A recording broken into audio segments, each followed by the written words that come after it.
Hiya, so here's a quick demo of my tablet install in my 2002 Mazda MX5. It's using a Nexus 7 2013, so the second generation model. I've fitted it here in the double DIN slot, literally just pulled out the old double DIN stereo, and then it slotted into place. The only thing I had to do was just to Dremel slightly the two clips that are to these two sides about here. Just Dremel them, you get a tiny little bit more width, and then you can just slot the tablet in, and that's literally all that's holding it in place. There's no other sort of fiberglassing or glue or anything else. It's solid. So that's excellent. It's nice and easy. For power, it's connected to a USB 12-volt cigarette lighter plug, because I'm not using the cigarette lighter because I'm going to fit a start button in here anyway, so that's easy. It's running Timur Kernel, which means the power is all taken care of by that, which I'll demonstrate in a minute. And for audio, I'm just going via Bluetooth to a car stereo, which at the moment is just thrown in the glove box. The plan is ultimately to cut some holes in the back to feed the wires through. The reason it's in there backwards is because there's not enough cable length, but once I've fed them through the bottom, then I'll be able to have it sitting the right way round. This is a meckless Pioneer unit, so it's nice and shallow.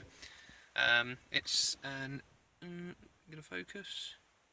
No, maybe not. Okay, well, it's an MVH-X380BT. I'll put that in the description. It's basically costing about 70 quid, so it's not a particularly expensive unit, and it handles Bluetooth really well, which is the only thing I needed it to do. I just basically have that set to quite loud volume so that you can do the volume all on the tablet. And that's it. So when we turn the key, you can hear the aerial goes up, and then little intro thing, and then you're straight in. So this is a display that I made in custom live wallpaper, so these are all various buttons for various apps, as you can tell. The Mazda logo brings you back to here, so if you're on one of the other pages, if we go maps, just press that, bring you back. And for internet, it just tethers from my phone, so I've got using some Tasker tasks so that it automatically does all of that.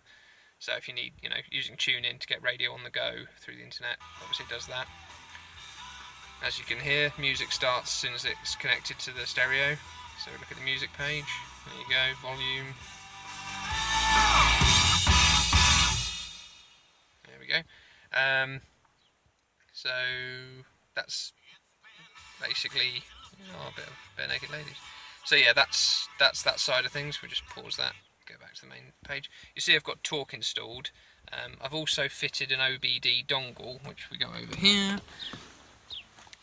down to the plug.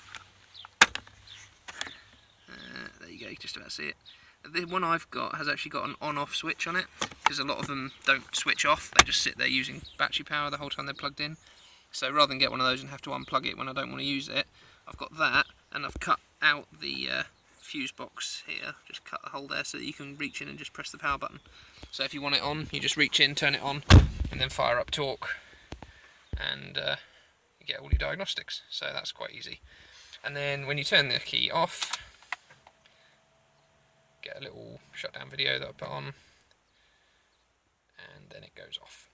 And again, because I'm using Timur's kernel, that goes into a low power standby state, which it can stay in for weeks.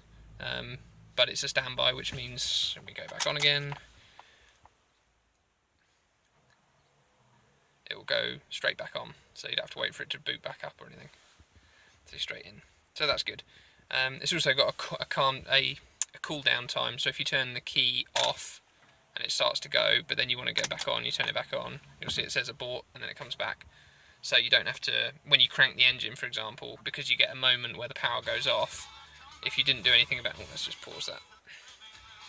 If you didn't obviously have that, then it would turn off, and then you have to wait for it to turn back on, so that'd be annoying.